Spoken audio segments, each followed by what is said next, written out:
Good morning. Welcome back to our study in the Gospel of John. Today, we will, I always say this, but we're getting to chapter 7. Again, I want to kind of do a couple of quick summaries of important things. So we're going to come across this phrase, the beginning, in our chapter. And we want to remember how the prologue begins in the beginning. So we want to keep in mind everything we have up to this point. We have this prologue about this logos, because we're going to get logos brought up again. We have a witness within that prologue, a martus, and that concept of witness is going to get brought up again. We have references to light, which will be brought up again in chapter 8. We are recapitulating a number of themes here, but we are recapitulating them in the context of the temple. So we're going to be in the temple in these two chapters. And I've already pointed out the importance of a lot of temple themes, including the creation themes. Okay? I've observed that we are dealing with the issue of sacred violence. I mean, it is very, very hard to unsee the connections between violence and the sacred that Girard has established, and really to see that the gospel writers are the ones, and Jesus, of course, the gospel writers inspired by the Spirit of Jesus, and Jesus himself historically, that have created this breach in human thinking. And we call that revelation. So we're going to see these temple themes, creation themes, temple themes. But again, we've got the Jesus-Moses parallelism. Remember from the prologue, Torah comes through Moses, grace and truth come through Jesus. When you look at chapters 6, 7, and 8, now you've already had mention of water to wine. You've already seen the potential Exodus motif from water to blood, and then, of course, water to wine in the Johannine author's connection of water, wine, and blood. Okay, we've seen that. We've seen that there's an intense sacramental rendering of all this in chapter 6 with regard to bread and manna, Moses in the wilderness and the manna. In chapter 8, we're going to have direct reference to the light of the world, and we're going to see that around this whole Feast of Tabernacles thing that's happening here, Feast of Booths, Sukkoth, where you have the giant candelabras in the temple, and we're going to read what the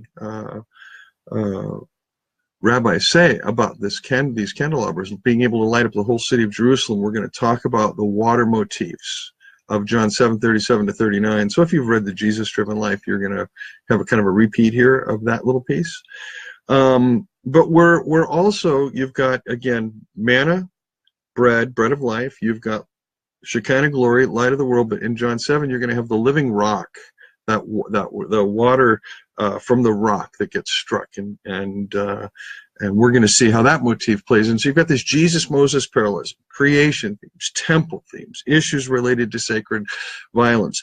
The whole point of Jesus saying that God, the God they believe in, is not his Father, because if they believed in his Father, they would believe him, but they don't. And there's, again, all the agency motifs that are being played out here, and we don't have to think necessarily in metaphysical terms. We can think in terms of agency and mimesis. That's really key here, because a good anthropological reading avoids so many of the silly philosophical questions that get asked then. Well, how is Jesus like God? Well, what is a God? A God is this, this, this, this. And we try to jam Jesus into these definitions. It doesn't work. We need to allow Jesus to redefine all these categories, and that's what this author does by placing God on a cross, just as Paul did, just as the Markan writer does, just as the Luke and Matthew writers do. Come on. Put a God on a cross. That's intense. And they all do this. Okay, so we have these themes in the structure. There's movement. We've seen that people are trying to figure out who Jesus is, and in the first chapter they begin naming him with all these categories, and Jesus himself, as in the synoptic tradition, takes upon himself the category of ho huios tou anthropou, or just huios anthropou, and arthrously, also in the Gospel of John. Whether or not that's substantively different is a matter of debate. But the Son of Man. Again, the Son of Man only appears on Jesus' lips, as in the synoptic tradition. and functions in some important ways. But at any rate, you've got all of this coming together. Now we're going to get to this intense piece of the courtroom drama. And I've told you that a number of Johannine scholars really read the Gospel of John as this kind of almost legal text. That is, it's the document for the defense. It's the Spirit's witness to Jesus. That's what this is. And we are watching a trial unfold, the trial of a person's life, a human being's life. It's unfolding. And this human being is claiming to be related directly to the one we know as God, what we call God, but he's certainly not acting and behaving like what we know as God or we call God. And we have issues with him. All of us do. Jew, Gentile, it doesn't matter. Atheist, zealot, believer. Everybody has issues with Jesus at some point, and often lots of points. He creates that crisis in us, that judgment in us that forces us to ask questions about ourselves and our neighbor and life, the Father, the character of God. That's all happening here in this text. He's overturning a theological belief system, okay? A way of conceiving the character of God. But Jesus never talks about God as God. He always talks about God as his papa. God is my papa. God is my father. God is my daddy. God is my papa. I prefer papa. It has more respect. Daddy is like, daddy. God is my daddy. God is my boyfriend. Not so sure. Papa denotes more respect, I think. But at any rate, certainly in English. However you want to do it, it certainly, isn't, daddy's a cuddly bear, okay? Come on. Get over yourself. Show some respect for the creator of the universe as well. Abba also refers to the elders of the village that sit at the gate, pass judgments that are brought before the community. Don't forget that. Anyway, so we move from this intense Eucharistic discourse we just went through, where Jesus is tying all of this now to cannibalism, or the gospel writer is, of course, concede that we have here a structured text by the gospel writer, again, reflecting on this event of the feeding of the 5,000, as well as the whole bread discourse that gets brought up, and then, of course, now in his community life, reflecting on everything that's taking place within that community in the light of this Eucharistic meal, in the light of these texts. They're all woven together. This author is extraordinarily skilled. Okay? Now, when you get through chapter 6, as I pointed out before, it's the center of the 7 miracles. In a chiastic structure, it's miracle number 4. And as the wedding at Cana and the cross are 1 and 7, remember that? 2 is the nobleman's son. 6 is the raising of Lazarus from the dead, both having to do with death. And then, of course, 3 is the healing of the lame man at the pool on the Sabbath. And 9 is the healing of the blind man on the Sabbath. So bang, bang, we're dealing with controversies related to holiness codes, people. And I've been over this and over this and over this with you. Now, why is this important? Religion has 3 pillars, according to René Girard: prohibition, ritual, and myth. You can always tell a religion by what it prohibits, the rituals it engages in, and the mythology it creates about itself. Let me give you an example. So I remember I grew up Roman Catholic. We had our prohibitions. You don't eat meat on Friday.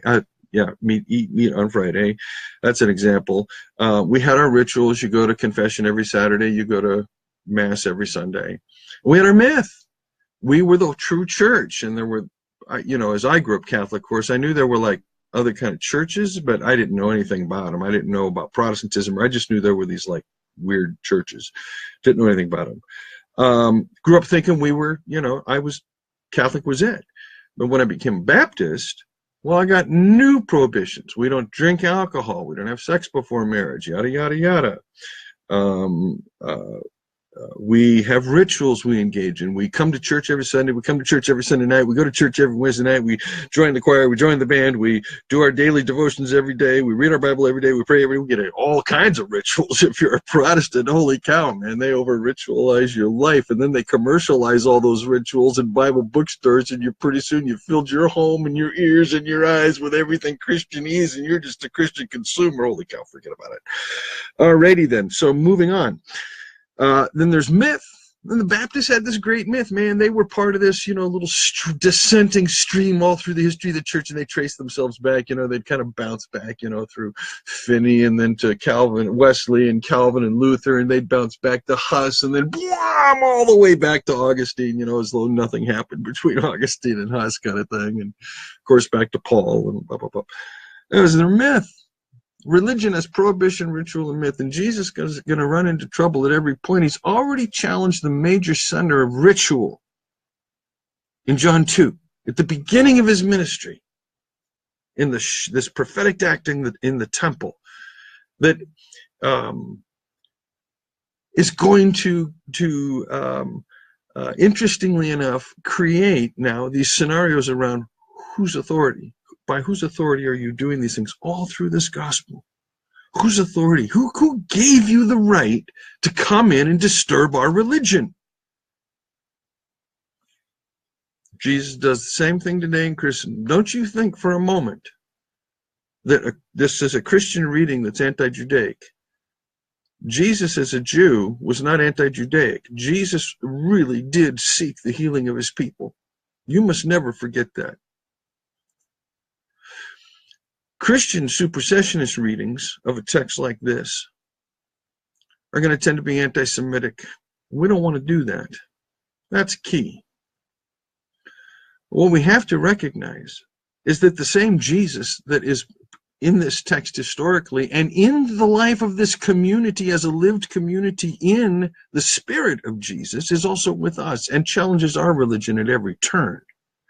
Our prohibitions, our rituals, and our mythologies, all of our triumphalism, conservative and liberal, Catholic and Protestant and Orthodox, and everything, Anabaptist, you name it. Jesus is not against Christianity, as Jack Sparks liked to say. Jesus loves his bride, his church, his body, those that have given themselves to his lordship, so to speak. And I'm not talking about institutional church. I'm talking about those that are on the path and the journey, this path, this journey. They've come to this place in the miracle tradition where they recognize that in this Eucharistic practice, they are now not just rendering this mosaically, that is, Jesus is superior to Moses, Jesus' authority is superior to Moses' authority. This now, Jesus in the Eucharistic narrative takes us all the way back. Jesus has authority over the victimage mechanism that we human beings have established. I mean, we're talking, quote, paganism. All of humanity, the human species, this writer has taken us from the Logos concept in John 1 in a very clear rendering of Genesis 1 with deep connections to Greek philosophy now in John 6. Deep connections to the Moses tradition and yet rendered universal with regard to the human species. I mean, there is more anthropology here in this gospel than you can begin to imagine, think, or believe.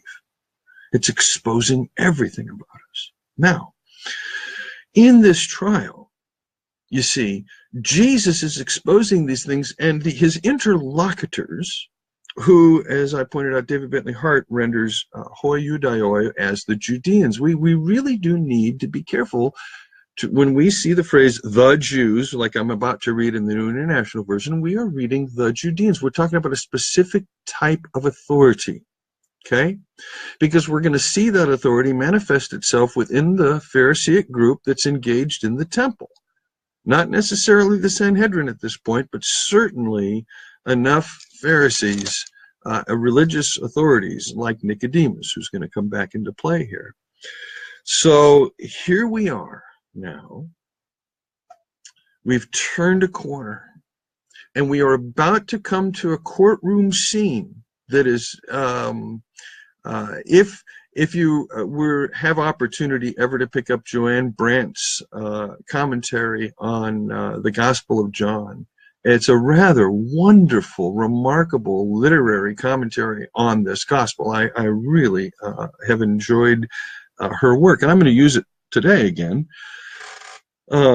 just as I did with regard to Nicodemus, because I think the work she does on discourse analysis is excellent, easy to understand, and remarkably fluid or coherent with the work the reading that I'm offering as a mimetic reading, as we'll see in a moment. So now here we are. I hope all this is on YouTube, Jerry. Yes, it is. Robert Jimenez takes these and he puts them over on YouTube. Just type in Michael Hardin, Gospel of John, and it'll pop up all of them. Thank you, Martin King. Thank you.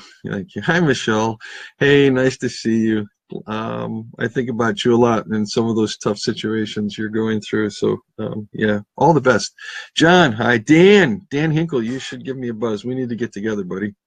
All right, here we are. Sorry, I'll leave the greetings for now. Let's get to John 7.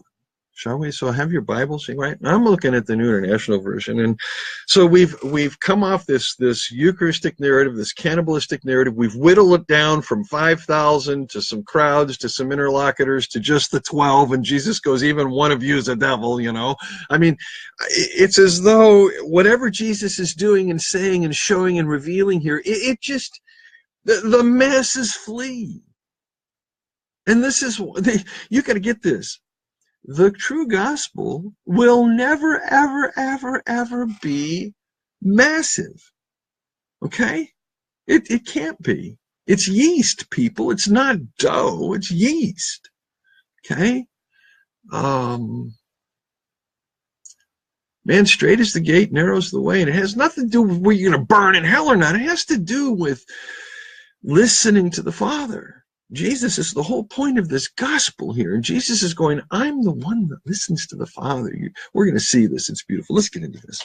So, chapter 7. After this, Jesus went around in Galilee, purposely staying away from Judea because the Judean authorities there were waiting to take his life. Okay, now remember, John 6. Feeds 5,000. Crowd wants to make him king. Eucharistic narrative. Bang. This is it. You know, who do people think I am? You're going to leave too. Very, very similar to the synoptic turning point of the feeding of the 5,000. Then this strange flight to Caesarea Philippi, which turns out to be, who do people think I am? Some think you're the Davidic Messiah. Well, they should make, you know, Jesus go, no, you got it all wrong. I am the suffering Son of Man. That's the first time the suffering Son of Man gets brought up. So we have this same structure here. Jesus now knows. The crowd wants to make him king of an, and remember, we're talking, you got to think here, 5,000 men, that's an army, right? Okay. Crowd wants to make him this king. Word has got out. The Judean authorities have a vested interest in this, don't they? Because remember, if for a while there in Judaism, during the Hasmonean dynasty, the king and the high priest were the same figure. There were real issues about that with regard to the temple. Real issues. At any rate, here's a king, but there's already a king in the land, and that's Herod. Now, some people don't like Herod. Herod's not exactly well-liked, you know, but he's king. Caesar recognizes Herod. So, you know, if the crowd sees Jesus as king, and Jesus knows he's in trouble, boom. You know, he's not going to want to go show his face, is he? Now, here's the thing. We're going to move into this text, and I think it's signaling us on a number of levels about some fun stuff. Jesus wanders around Galilee. He's just staying away from Judea because, just, you know, he just doesn't want trouble. Wants to stay alive. That's good. Okay. When the Jewish Feast of Tabernacles, or Booths, Sukkot, was near, Jesus' brother said to him, you ought to leave here, go to Judea, so your disciples may see the miracles you do. No one who wants to become a public figure acts in secret. Since you're doing these things, show yourself to the world. For even his own brothers did not believe in him. Now, at this point, you notice I've misread the text. I've misintonated it.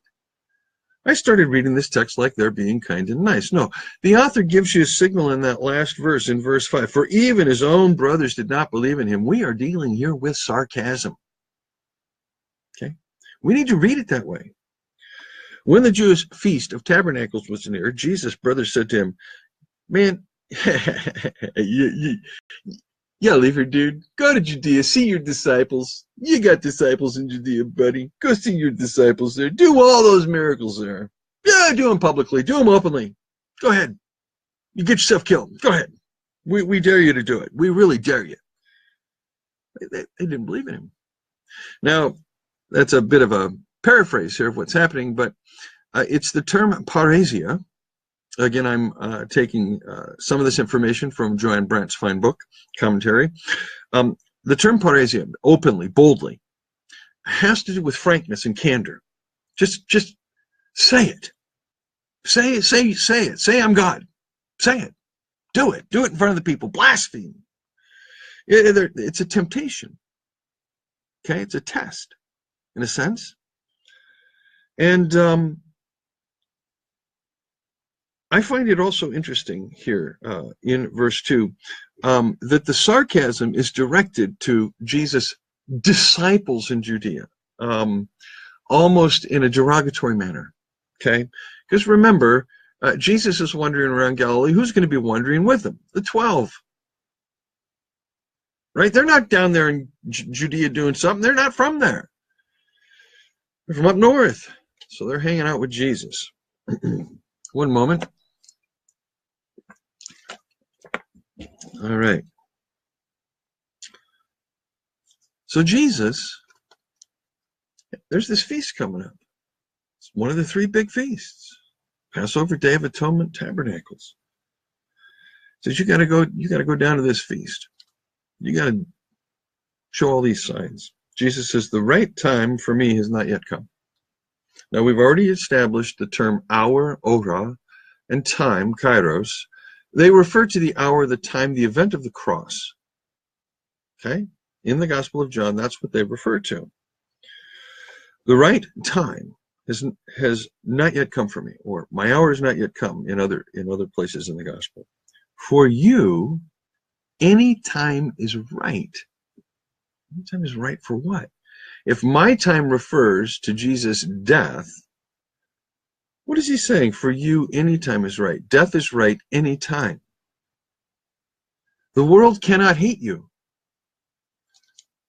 The world can't hate you guys. You don't get it. You're of the world. You want me to go prove myself so I'll get killed.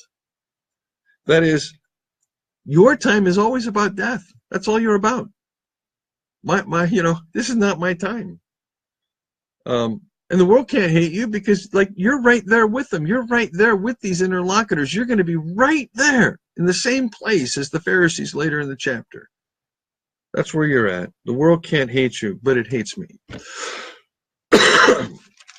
Because I testify that what it does is evil.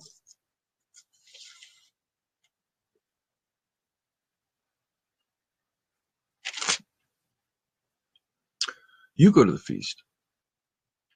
And then he says, I am not yet going up to this feast. Now, the verb here, anabino, again in the Gospel of John, has a double meaning. Because Mount Zion is a mount, the verb anabino, to go up to Jerusalem, to go up to the temple. Okay, that's the verb that's used. I'm going up to the temple. You might say in English, I'm going to church. But if you lived in Jesus' day in Greek, you would say, I'm going up to the temple, anabino. Anabino is also a term used with reference to Jesus going up on the cross. Okay? So when he says, I am not yet going up to this feast, I'm not yet, at this feast, I'm not yet going up. I'm not going to die at this feast. I'm not yet, but it's also, I am not yet going up to this feast. Because for me, the right time has not yet come. Having said this, he stayed in Galilee. The family, oh, Jesus staying behind. He's a loser. There they go up. However, after his brothers left for the feast, he went also. Not publicly. You know, kind of like throw a hood over his head, went to the inn in Brie, sat in the back, and waited for the hobbits to come. Secret, cloaked. Some of you get that Lord of the Rings reference. However, after his brothers had left for the feast, he went also, not publicly, but in secret. Hey, Jesus, you know, heading down to Galilee. He's just an unknown pilgrim, you know. Now at the feast, the Judean authorities were watching for him and asking, "Where's that man?" They're looking for him. You know, he's like one of the 10 most wanted. And now his name's been brought up. The police have put an APB out on him. Keep an eye out, all eyes for Jesus of Nazareth. He's got scraggy hair, scraggy beard. He's about 5'2", known troublemaker, often with armed disciples. Be aware. Where is that man? Among the crowds, there was widespread whispering about him. Now you got to remember, you got to picture this, man. You got 80,000, 100,000 people in the temple alone. You've got perhaps as many as 500,000 to 1 million in Jerusalem for this feast. And these crowds are whispering about Jesus of Nazareth, Jesus of Nazareth. And word is getting whispered to the authorities. Temple guards overhear things, different people overhear things. They take it up the chain. There's lots of talk about this Jesus of Nazareth character. Where is that man? Is he here? Because we already know that Jesus knows they're planning to kill him. Among the crowds, there was widespread whispering about him. Some said, he's a good man. Here the Yohanan writer gives you a clue that there are some in the crowd, the ochlos, the people, that recognize that he's not the problem. He's a good man. No matter what you're going to say about him, he's a good man. Others replied, no, he planes the people. He deceives them. He leads them astray. And you've got to remember what happens to prophets in the book of Deuteronomy when they lead people astray. That's the language used here. Deceives them. We get our English word planet from the verb, and a planet has an elliptical rather than a spherical orbit. It's plane. It airs off the spherical into the elliptical. It deceives. He deceives the people. He leads them off the path. But no one would say anything publicly about him for fear of the authorities, for fear of the Judean authorities. So what do you have here? You have folks that know Jesus is a good man, but they're not going to take sides. Not until halfway through the feast did Jesus go up to the temple courts and begin to teach mid-feast. This is a long feast. This is an 8-day feast. This is about day 4. Okay? But halfway through the feast, Jesus goes and he begins to teach. It says the Judeans were amazed and asked, "How?" Now this is where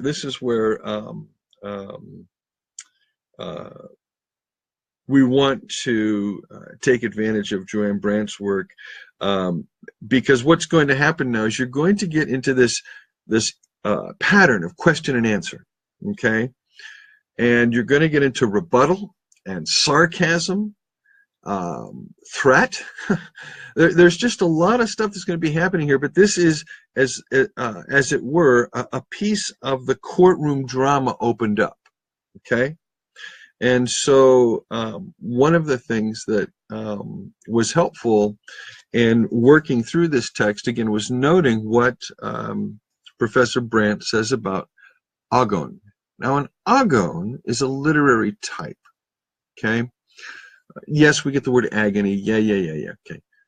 But I want to read you her one-paragraph definition, and I'll throw in some of my own comments on this, because what you're going to get here in John 7, in this kind of courtroom setup, is an agon. That is, it's the voice of the victim, okay?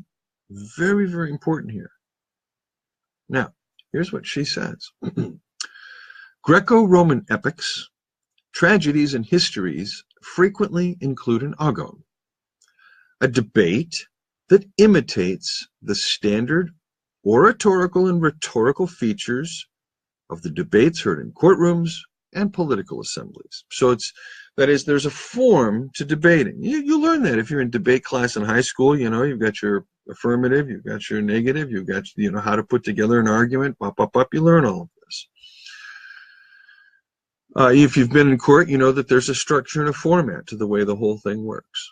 So she's saying that in the ancient world, there were these conventions, and this writer's using this particular convention that we find in, for example, Euripides' Media and Thucydides, his history. So she cites one playwright and one historian. She says, in Homer's Iliad, now this is, again, 800 years before Jesus in Greece, the warriors fight with words more than swords. The Agon includes long speeches that move through a series of legal, logical, or moral arguments. In some cases, the opponent responds with shorter speeches or ones of equal length. We'll see that here where Jesus replies and then the opponents are going to come back. The setting can be a formal trial or an interlude in the action, in which the losing side or victim is provided an opportunity to speak. Then she cites Elton T.E. Barker from a book in 2009, she says, the purpose of a literary agon is to allow the audience to listen to the dissenting voice, which is often silenced in actual public life. Now, this is important on a number of levels. First, the first thing it does is it helps cement in me a certain doubt about the concept of revelation in the Bible. Let me put it this way. For a long time, you've heard me say that the biblical narrative, the Cain Abel narrative, is the first text to give voice to the victim. It's not necessarily true in my mind anymore, because we see the same phenomenon happening here, even as early as the Iliad, which is perhaps composed around the same time that written texts are being composed about Torah. Although the Abel narrative may be older, it doesn't matter. They're both germinating in Israelite and in Greek culture at the same time. Certainly, I doubt influenced at all by each other. Now, what this concept of agon does for me in Greek literature is it tells me that the Greeks were also beginning to see the importance of giving the dissenting voice, not just the Bible, but real voice to this victim. You'll notice that the dissenting voice in the Greek tradition is the loser, the voice of the loser. So it's there too, just as it is in the Cain Abel narrative, which again allows us to recognize why this author is just doing both Jewish and global, universal, non-Jewish connections all through this gospel, both woven together in this brilliant, brilliant style. Now, having said that, the thing that I think is important here is that it is the biblical revelation, it is the gospel text, it is the gospel itself that alone singularly points to the revelation of the forgiving victim, the forgiving God. That's singular to biblical revelation. That's why atonement is revelation. And revelation is atonement. When you see this, there's the connection. It's back. It's there. It's healed. Now, we move on. So we're in this agon. Now, we're going to be in this chapter 7 and 8. So keep this in mind. We're in this back and forth that's going to happen here. And we're going to be dealing with the exact same themes that we dealt with in chapter 5 with regard to Jesus' authority. Where does it come from? Halakha, who has the right to interpret the Torah. And you remember back then, Jesus said, you search the scriptures because you think you're going to find eternal life in them. No, they testify about me, but you won't come to me. You don't get it. Now, we're going to get even sharper criticism of Jesus in this chapter. You're going to see ad hominem attacks on his character. Again, another sign that you're dealing with victimage. Okay?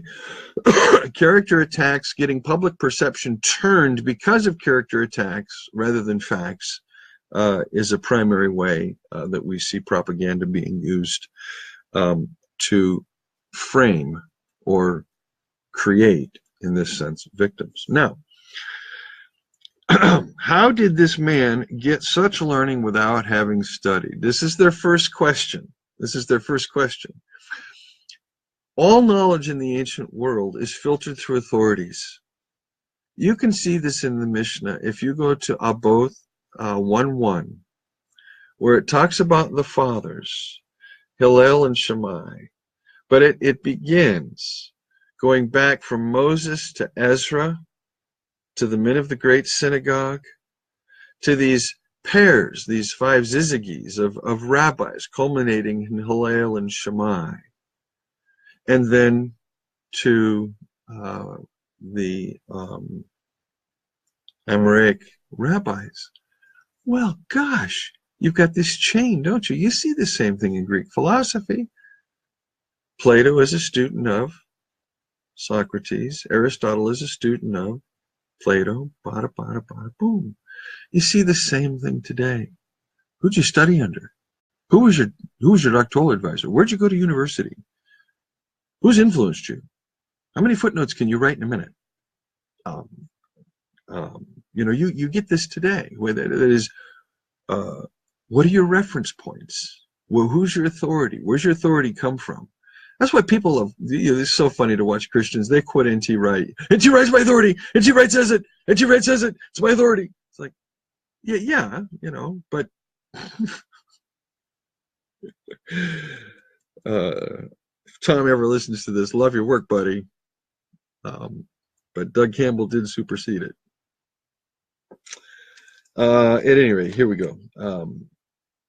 So we have Jesus now about to establish his street creds, his creds in the courtroom. Okay, so here's what we have. They go, how did this man get this information? Where'd it come from? Because he wasn't trained. He's not part of a tradition. He's not part of a, hey, got this from so-and-so, got this from so-and-so, No. This guy's come like out of nowhere. What Martin Hengel in his book calls the charismatic leader, the spirit-endowed leader. Again, you find these in Judaism. Jesus is not the only one. So you can see Martin Hengel's charismatic leader and his followers. That's a book. Jesus replies, my teaching, my didache, is not my own. I didn't fabricate this. I didn't create this. I have a chain. I got this from somewhere. It comes from him who sent me. There's your ambassadorship. There's your agency. Oh, okay, Jesus. Who sent you? If anyone chooses to do God's will, he will find out whether my teaching comes from God or whether I speak on my own. Now here's the challenge. Okay, if you really choose to do God's will, you will find out whether I'm just saying my own thing. I invented this. Here's Jesus theology, folks, the brand new theology of the day. Yes, yours for $19.99. You can subscribe too. No, right? That's not Jesus. He's not creating anything. He's saying, look, I learned from someone. So you go learn from God, and if you really seek God, you'll find that I learned from God. He who speaks on his own does so to gain honor for himself. This is true. If you valorize yourself, claim your own authority, self-authorize, you're really not doing anything. Oh, don't you go down yet? Okay. And he says, he who speaks on his own does so to gain honor for himself. That's what they're accusing him of. You're speaking on your own, Jesus. Jesus acknowledges, that is, he's getting them to agree, the one who speaks on his own does so to gain honor for himself. That's it. We both agree on this, he's saying. But he who works for the honor of the one who sent him is a man of truth. That is, when the emissary, the agent, the ambassador, the one that's sent, is only concerned about the honor of the sender and preserving the integrity of the message that's given, Jesus says he's a man of truth. There's nothing false about him. There's no plane. There's no deception here. And then he's going to come back has not Moses given you the law? And they're all going to say, yes. Well, we already know that from John 1:18. The law came through Moses. He's getting them to agree, yeah, the law came through Moses. And then he says, yet not one of you keeps the law. Why are you trying to kill me? And this just drives the crowd batshit crazy. They go, ooh, you're demon possessed. He's trying to kill you, man. Here's what they can't see. As the mob, they cannot see this. They tried to make him king. This crowd, this ochlos, this crowd, humanity, would turn him into this deus ex machina savior to satisfy their own narcissistic, insatiable desires of power and glory and honor and fame and riches and wealth and everything else. He's not that. And he says, didn't Moses give you the law? They say, yeah. And he says, you're trying to kill me.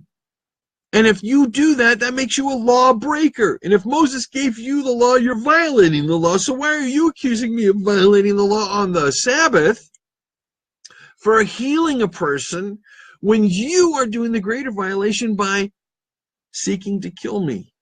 Now, this crowd includes the religious authorities. It would include the disciples as well. It's an ochlos. It's a mob. Judeans were amazed. Where do you get this thinking? Didn't Moses give you the law? And then they just turn around and they look at him. You are demon possessed. That's where we think your authority comes from. We think your authority comes straight from hell, Jesus. The crowd replied, who is trying to kill you? From their perspective, they're looking around and going, you want to kill Jesus? No, I don't want to kill Jesus. You want to kill Jesus? No, I don't want to kill Jesus. Who's trying to kill you? Jesus said to them, I did one miracle, and you are all astonished. That's with direct reference back to the feeding of the 5,000. That's with direct reference back to the crowd wanting to make him king. It's as though, as I said, even though it says in verse 15, the Judeans, the Judean authorities were amazed, the audience of the 5,000 gets mixed into this as well. I did one miracle and you're all astonished. Or it refers back to John 5. Because it has to do with Jesus' authority and halakha. That's what I think. Now, here you have, I did one miracle and you're all astonished. Yet because Moses gave you circumcision. Now here we're back to the law. Here we're interpreting law. Okay, you guys say, you know, Moses is the authority here. God gave Moses Torah. Moses handed it down. You all been copying it ever since. Yeah, you all got that. You got that. He says, Moses gave you circumcision. And then the writer does this interesting parenthesis here, whether it's he wants to put this in the mouth of Jesus or whether it's just his parenthesis, we'll leave aside. You can figure that one out. Though actually it did not come from Moses, but from the patriarchs. That is, it's almost as though you have a little dig here at Moses. There's an even greater authority to circumcision, but you say that Moses gave circumcision because Moses wrote Torah, but it's really from the patriarchs, you know, who he's writing about. That's where the authority is on this.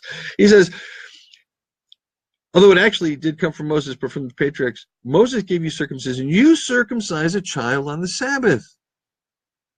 What are you doing when you circumcise a child on the Sabbath? You're obeying the commandment to circumcise that child on the 8th day. If the 8th day falls on the Sabbath, that's when the child is circumcised. There you go. Bam, not a problem.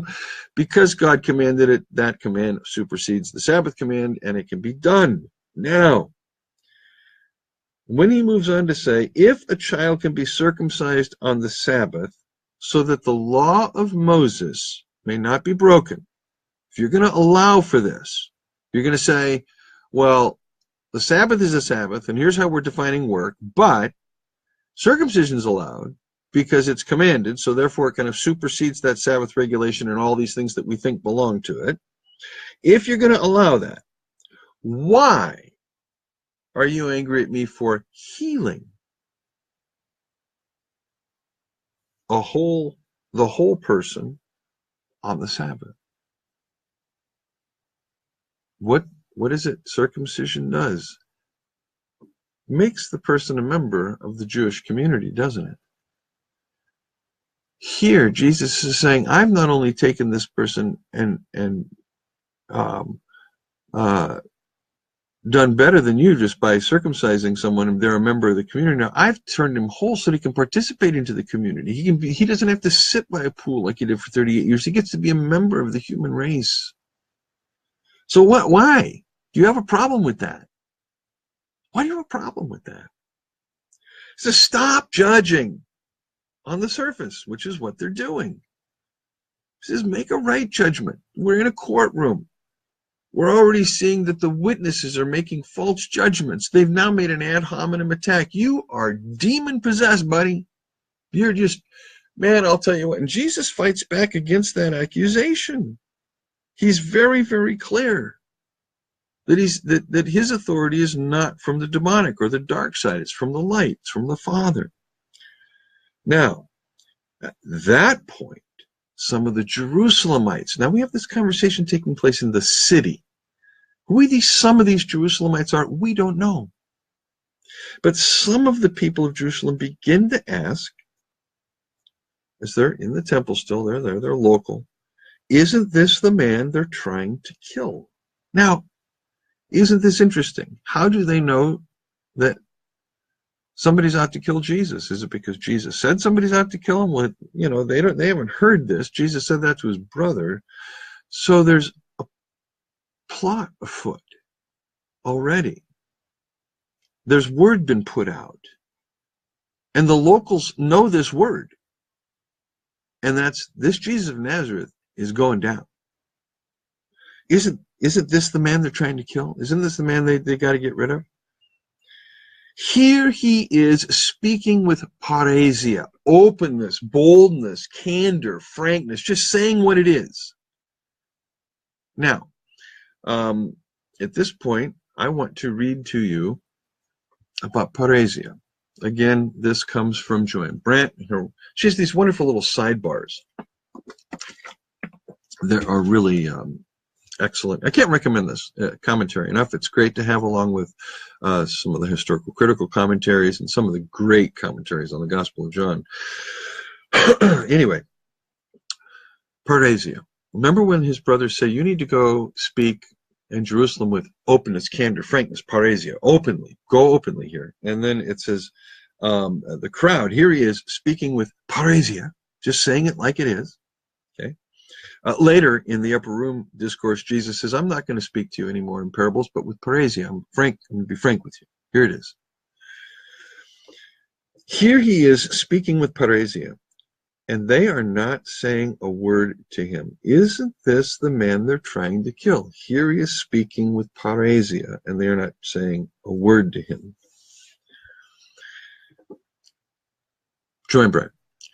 The Greco-Roman world valued parrhesia, frank or candid speech, as a hallmark of a freeborn status. Slaves were not free to speak their minds. Citizens were. Tyranny deprived one of the freedom to speak. She cites here, I mean, she's been citing all in Euripides, Dionysius of Halicarnassus, Demosthenes, Plutarch. She'll cite Seneca later, and then, of course, some texts out of Acts and the Pauline letters. One's wisdom and virtue were measured in part by one's use of parrhesia. One did not hold the truth from friends, especially truthful criticism, but in public it was more judicious to be circumspect about what one said. Parrhesia is a gift of the Spirit. Pentecost appears on the list of Christian virtues. You'll certainly remember the Matthean phrase in the Sermon on the Mount, let your yes be yes, your no be no. Okay, just speak the truth, just leave it.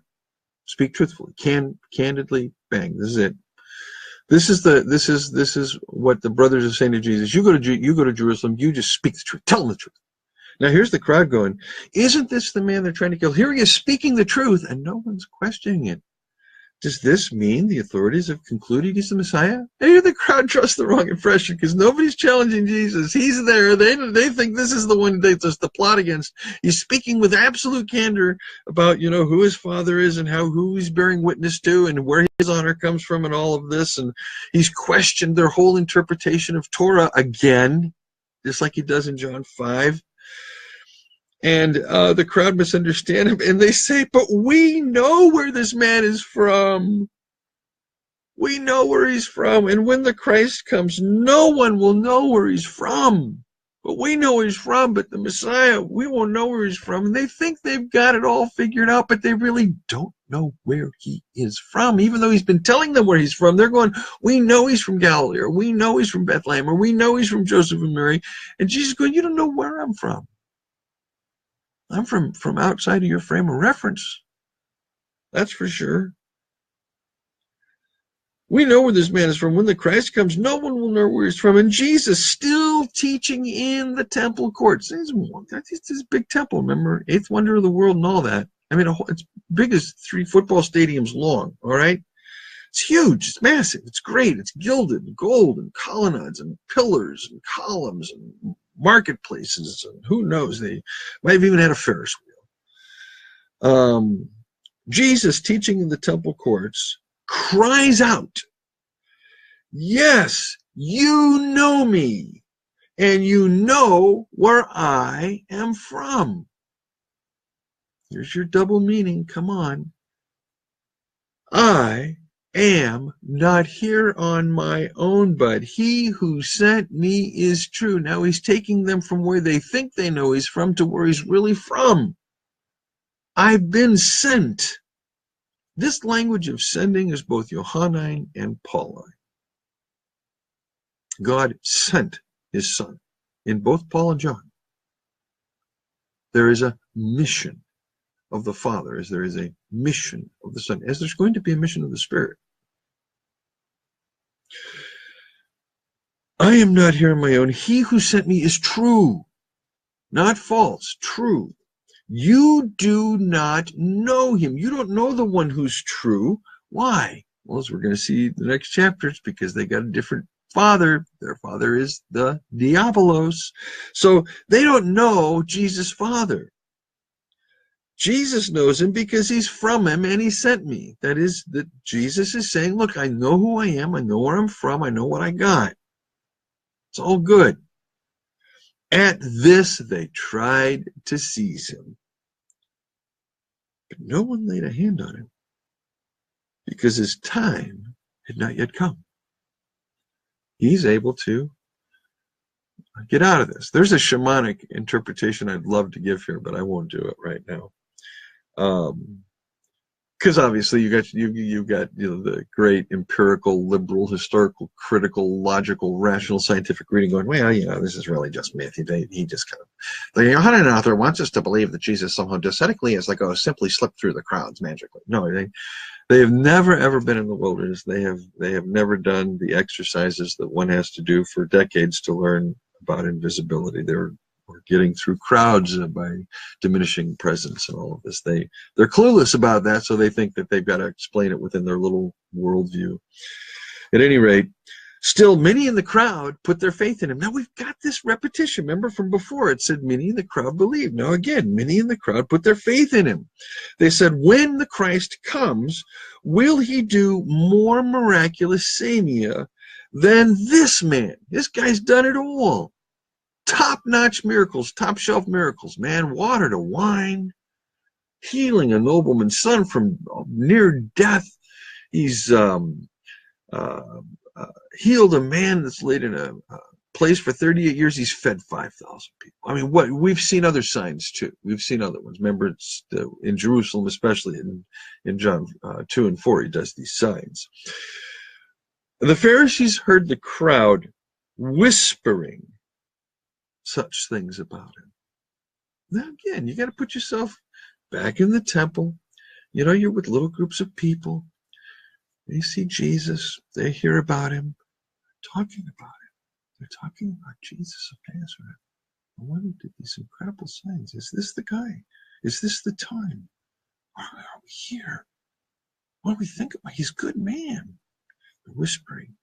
The Pharisees are walking around, eavesdropping. Sure they are. They may not have had parabolic listening ears and all that stuff, or they may not have been able to parse the internet like we do, and all your data is known, but they were out there, they were listening. The Pharisees heard the crowd whispering such things about him. This is important. They're Pharisees. We're dealing with separatists here. Then the chief priests, Sadducees, and the Pharisees, together, they make this decision together, send temple guards to arrest him. Here we go. It's about to happen. The time is about to come. We're going to get to the passion narrative. Decision is made in the courts there in the temple. Boom, boom, we're taking this action. Somebody communicates it to the captain of the temple guard, who sends the temple guard out into the temple to arrest Jesus. Jesus says to the crowd, now, as this is happening, you've got this kind of dual action. So it's like you're watching a movie, you know, and we have one sequence happening with one group of people and another sequence following it, but they're simultaneous. This is simultaneous action, okay? It's just in paragraphs, as we would see scenes in a movie, but they're simultaneous. Jesus said, I am with you for only a short time, and then I go to the one who sent me. You'll look for me, but you won't find me. And where I am, you cannot come. Now that's going to puzzle the crowd, just like it puzzles you. And the Judeans, they said to one another, where does this man intend to go, that we can't find him? Well, because remember, now, I'm going to go away, you can't find me. There's this other thing going on. There's these temple guards coming down into the crowds now, aren't they? What are they doing? They are looking for Jesus. They're trying to find him. And Jesus is going, where I'm going, you're not going to find me. You can't go there. Only I can go there. You can't get there. Where does he intend to go? We can't find him. Is he going to move to Europe? Is he getting a boat, traveling somewhere? Will he go where our people live scattered among the Greeks? Is he going to go out among the diaspora Jews? It's just like, we know he's a liberal, man. They probably flourish out there. Is he going to go out among the diaspora Jews? Is he going to head to Alexandria or Ephesus or Rome? Where's he going? Is he going to go live scattered among the Greeks and teach the Greeks? Boom, here it is. Bam. Because in John 12, you're going to get this phrase again, where the Greeks come to Philip and say, hey, we want to see Jesus. And Jesus says, my hour's come. So they're now already speculating. He said, this is not my time. And they're going, is he going to go teach the Greeks? Is that what he's going to do? What did he mean when he said, you'll look for me, you won't find me, and where I am, you cannot come? What did he mean? If you think you know what he meant, you don't get it yet, because you can't know what it meant. You're not that far in the gospel yet. You don't know what he means. Where I'm going, you can't go. We don't know what he's talking about. If you go, oh, he's talking about heaven and all that. Earth to you. Read the gospel. Be careful. I'm going to stop here. It's a natural stopping point. I'm at 58 minutes, and the next text, of course, is probably going to take another hour. John 7, 37 to 39 is one, or even to the end of the chapter.